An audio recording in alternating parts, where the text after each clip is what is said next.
Hi, YouTube. I guess what I was wondering is people are asking about Ron Paul, and I work in the environmental sector, and I'm wondering what his take is on environmental protections and how he thinks the Constitution best answers the question of environmental protection in the U.S.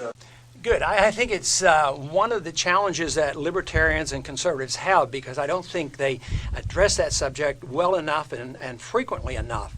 But if you accept the notion that free markets are beneficial to all of us and that we can relieve the poverty of the masses through capitalism and free markets, then you say, well, does it destroy the environment in the process? And absolutely not. Matter of fact, the freer the market is and the more respect you have for private property, the better the environment is protected.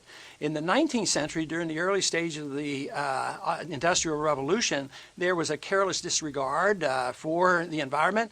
Governments and big business were in collusion. They did not care what they did to their neighbors. But there's a basic fundamental premise in a free market economy that protects private property, that you have no right whatsoever to pollute your neighbor's property. So in many ways, it's much stricter than the system that we have today by writing regulations and sending regulators in to check out what everybody's doing. The courts should honor private property. And the extreme opposite of this would be the more socialistic a country gets, the less respect they have for property. And if you look at what happened to the environment under the Soviet system, it was a total disaster.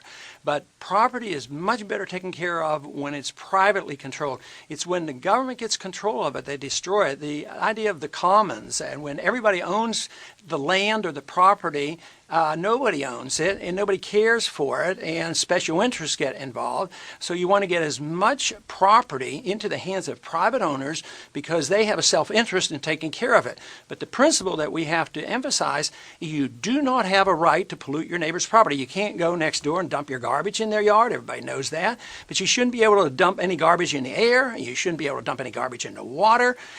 So I am convinced that if you had the right respect by all the legislators and the courts to protect private property, it would be the best method to protect the environment.